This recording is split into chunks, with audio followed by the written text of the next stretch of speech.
अहिल्याबाई का अपमान नहीं सहेगा हिंदुस्तान। इन नारों के साथ समाजवादी पार्टी के सांसदों ने संसद में जबरदस्त तरीके से प्रदर्शन किया है। आप इन तस्वीरों को देखिए। वेल में तख्ती लेकर सांसद उतर आते हैं। हंगामा इतना ज्यादा बढ़ जाता है कि आखिरकार कार्रवाई स्थगित करनी पड़ती है। आप वो वक्त देखिए, उस वक्त किस तरीके से समाजवादी पार्टी के सांसद वेल में पहुंच जाते हैं, नारेबाजी करते हैं, बार बार इस बात को कहते हैं कि अहिल्याबाई का अपमान हिंदुस्तान नहीं सहेगा।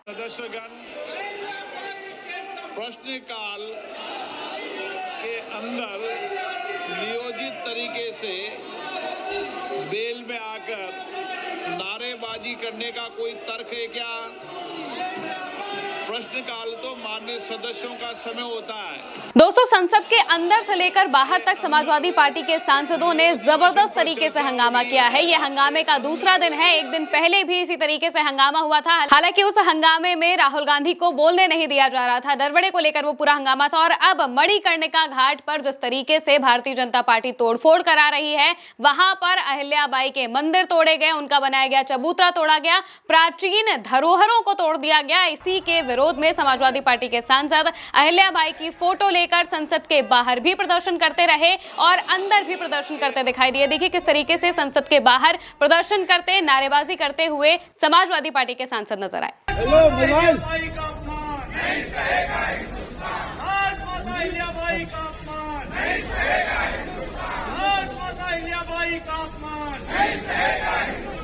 आप तस्वीरें देख सकते हैं, इसमें आदित्य यादव भी है, रामगोपाल यादव समेत धर्मेंद्र यादव और जितने भी समाजवादी पार्टी के सांसद हैं वो सभी हाथों में अहिल्याबाई की तस्वीर लेकर प्रदर्शन करते हुए नजर आ रहे हैं। इसको लेकर आदित्य यादव ने एक पोस्ट भी किया है।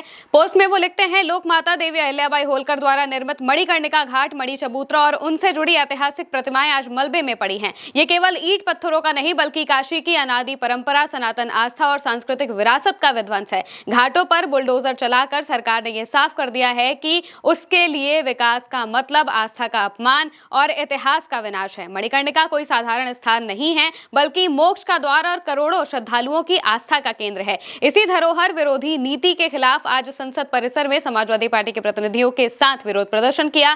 काशी कोई प्रयोगशाला नहीं है, धर्म को धंधा और विरासत को मलबा नहीं बनने देंगे। ये समाजवादी पार्टी के जो सांसद हैं आदित्य यादव ये कहते हुए दिखाई दिए। और इसके अलावा रामगोपाल यादव ने भी कई बातें बोली हैं। उन्होंने साफ तौर से कहा कि प्रधानमंत्री उस क्षेत्र से आते हैं लेकिन उन्हें उस क्षेत्र की ना ही परवाह है और ना ही वहां की जनता की प्राचीन धरोहरों को ये लोग मिटाते चले जा रहे हैं। और यहां तक कि जिस तरीके से ये जो और यहाँ तक कि भारतीय जनता पार्टी के लोग संस्कृति का झंडा उठाकर चलते हैं, लेकिन असलियत क्या है ये तस्वीरों में दिखाई देता है। किस तरीके से मणिकर्णिका घाट पर तोड़फोड़ की जाती है। यहाँ तक कि जो मुख्यमंत्री हैं वो इस बात को कहते हैं कि भाई ये तो एआई है, लेकिन जो तस्वीरें सामने आई वो कहीं से ऐसा नहीं लगता है कि ये एआई हो सकती है, क्योंकि कई सारी ग्राउंड रिपोर्ट्स भी वहां से की गई हैं जिसमें विध्वंस साफ तौर से नजर आ रहा है कि किस तरीके से वो चबूतरा जो कि अहिल्याबाई होलकर ने 17वीं शताब्दी में बनवाया था उसे तोड़ दिया गया और कहा गया कि ये विकास किया जा रहा है। इसी के विरोध में समाजवादी पार्टी शुरू से ही प्रोटेस्ट पे प्रोटेस्ट करती चली आ रही है। समाजवादी पार्टी के नेता उत्तर प्रदेश में भी जबरदस्त तरीके से प्रोटेस्ट कर रहे हैं और अब तो सीधे संसद में मामला चला जाता है। संसद में समाजवादी पार्टी के सांसद